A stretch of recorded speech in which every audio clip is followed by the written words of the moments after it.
Toyota Camry kızıklanyanlar için oğlular 2020 yıl 3.5 motor maşinin var daşında plyonka var ekeni yine asıl rengi şunun yalak näme ser diyem näme şunun yalak edil bir rengin adına bilmedim de şunun yalı bäri aslı plyonkalı daşı yine Vincot maşinin salonunun yağdayı yok maşinde.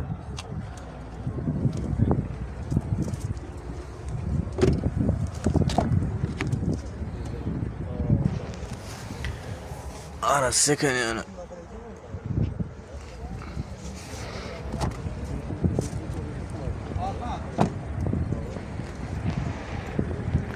Baka nesli ne? Baka 16.000 diye. Anlaşık böyle. Kızıklanayım bağ olsa